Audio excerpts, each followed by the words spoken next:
Assalomu alaykum hurmatli Manchester United muxlislari, sizlar bilan yana Zamin Reds kanali va start e'tiborlaringizga navbatdagi tahliliy videoni taqdim qilaman. Undan oldin odatdagi sizlardan like bosishni, kommentariy yozishni hamda bizning kanalga podpiska qilishni iltimos qilgan holda, demak biz boshlaymiz. Bugungi mavzumiz o'sha haftani boshida bo'lib o'tgan va haftaning oxirigacha bizni asabimizni egallashda davom etadigan Etihad stadionida bo'lib o'tgan Manchester City Manchester United o'yiniga bag'ishlangan tahlil hisoblanadi. O'yin haqida nima deyish mumkin? O'yin to'liq tan olish kerak, City'ning ustunligi bilan o'tdi, lekin epizodik vaziyatlarda Manchester United harakat qildi, qandaydir o'zgartirish kiritishga, qandaydir xavfli vaziyat yaratishga, lekin ularning hamma harakatlari Donnarumma mahoratiga, Donnarumma to'xtatishiga yoki bizning o'yinchilar tomonidan yo'l qo'yilgan elementar xatoliklarga borib taqaldi. Xullas qilib omadimiz kelmadi. Nima deyish mumkin? Boshqa narsa bilan izohlash qiyin bu narsani va o'ylaymanki keyingi o'yinlarga o'sha Ruben Amorim o'zining jamoasini kerakli tartibda, kerakli yo'nalishda tayyorlay oladi. O'yin haqida nima deyish mumkin? O'yindagi jarayonlarni ko'rib chiqadigan bo'lsak, 18-daqiqada dastlab biz gol o'tkazib yuboramiz. So'ngra ikkinchi taymda 53-daqiqada yana gol o'tkazib yubordik va 62-daqiqada biz ikkitalik zaminaga qo'l urdik. Mazraoui hamda Leni Yoro o'rniga Maynu hamda Maguire tushdi va mana Maynuning maydonga tushishi o'yinni o'zgartira oldi. U ko'proq to'p bilan juda ajoyib harakat qildi va to'pga teginish, atborlar hammasida Maynu ustunlik qildi va nechta atborda ishtirok etgan bo'lsa yoki nechta vaziyat yaratgan bo'lsa, hammasida u ustunlik qila olgan. Va 63-daqiqada biz yana gol o'tkazib yubordik va bu so'nggi nuqta edi. Bundan keyin jamoa o'zi ruhan sinib bo'lgandi o'sha va 80-minutda Benjamin Sheshko hamda Ugartelarning o'rniga Casemiro hamda Zirzilar maydonga tushdi. Va shu tariqa o'yin shu 0 ko'rinishda o'zgarmay yakunlandi. Statistika bo'yicha nima deyish mumkin? Statistika bo'yicha olib qaraydigan bo'lsak, XG bo'yicha Manchester City 2.63 ta golga o'yin namoyish qilgan, United esa 1.52 ta golga o'yin namoyish qilgan. To'p egallab turish bo'yicha 45 ga 55 United foydasiga, zarbalar bo'yicha 13 ga 12 va aniq zarbalar bo'yicha esa 6 ga 2 hisobi qayd etilgan. Ko'rib tursa, statistika bo'yicha Manchester United mani fikrimcha biroz omad yetishmadi. Biroz farq omad yetishmadi jamoaga, lekin o'yinda olib qaraganda City bizdan ko'rinib turdi, ustunlik bor edi, lekin shunday bo'lsa ham biz shu Manchesterdan, Uniteddan endi qanaqadir bir nima deydi, ijobiy natija kutib qolgandik. Afsus, bunday bo'lib chiqmadi. Turnir jadvalini qarab chiqadigan bo'lsak, 8-o'rinda Manchester City jamoasi ko'tarilib oldi. 4 turdan keyin 6 ochko jamg'aragan holda Manchester United esa 14-o'ringa tushib ketdi. 4 o'yinda 4 ochko to'plagan holda. Shu o'rinda bitta statistika keldi. Hayolimga shu Ferguson ham chempion bo'lgan yilida xuddi shunday statistika qayd etgan ekan. Ya'ni dastlabki 4 turda 4 ochko to'plagandan so'ng o'sha yili chempion bo'lgan ekan. Ko'ramiz bu yil nima bo'lar ekan. Maydonga tushgan futbolchilar ko'rib chiqadigan bo'lsak, ularga qo'yilgan ballarni ham ko'rib turibsizlar. Darvozada Altay Bayindirdi. Endi Bayindirga nisbatan hech qanday e'tiroz bo'lishi mumkin emas. Qo'ldan kelgancha vartaga turdi. Prosta boya aytgandek omad kelmaganligi va City'ning ustunligi, ba'zi vaziyatlarda total ustunligi va vaziyatlardan imminni o'sha Manchester United hujumga chiqqanda City ijobiy foydalana olgani ularga o'sha foyda berdi deb o'ylayman. Bayindir qo'ldan kelgancha menimcha bu yerda top darajadagi darvozabon bo'lganda to'xtatib qolish qiyin edi.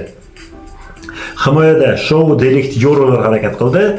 Men bitta ko'nglim to'lmagani, Showda juda ko'p xatoliklar bo'ldi. Noaniq to'plar, Show qisqarib aytganda Show oxirgi himoyachi emas.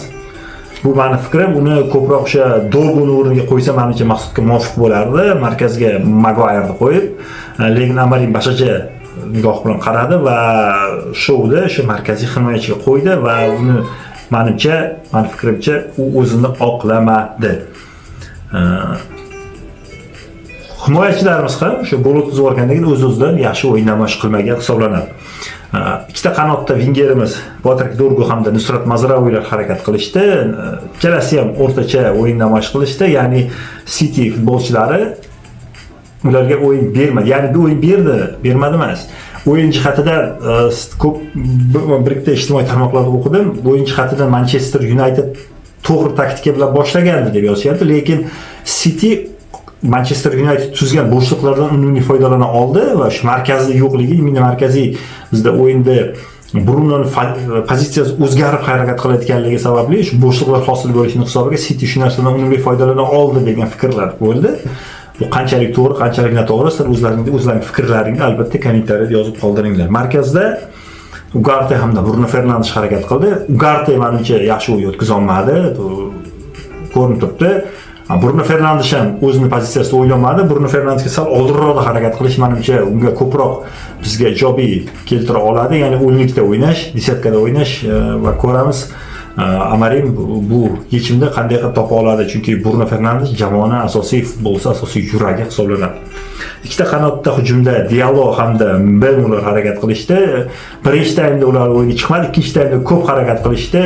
Diallo ham, Mbeumo ham bir-ikki marta Mbeumoga zo'r vaziyatlar bo'ldi, lekin Donnarumma boyagi fantastik seyf qildi, 2 marta zarba berganda va o'sha jamoasiga qandaydir ruhlantira oldi. Cityni o'sha hujum qilib gol urishiga, ya'ni ularda men boyagi fikrimga qaytib kelyapman. Yana Cityni biroz bo'lsa ham Unitedga nisbatan omadi keldi deb o'ylayman.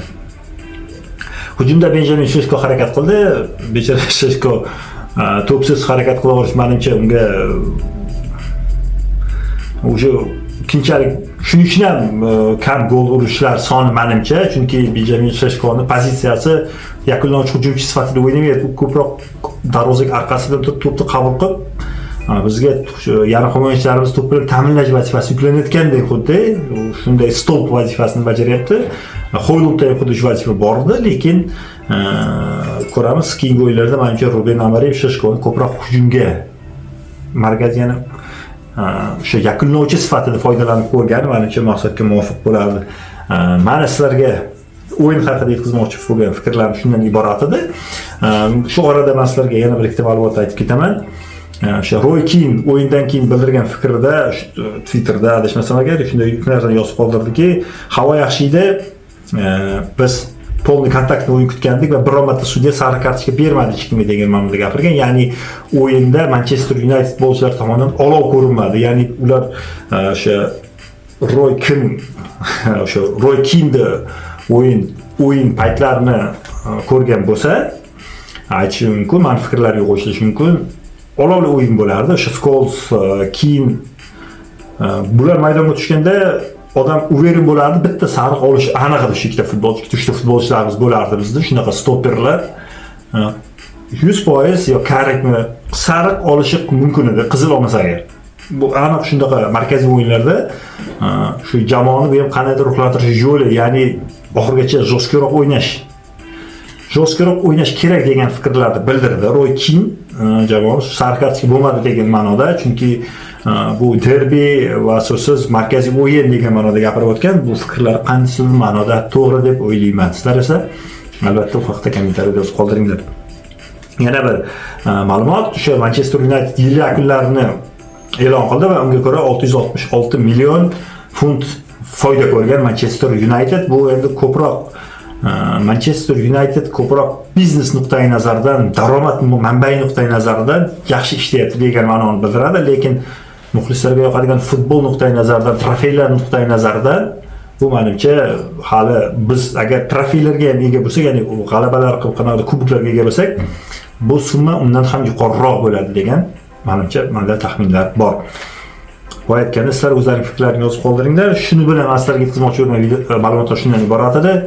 Sizlar bilan Zamin Reds kanali bo'ldi.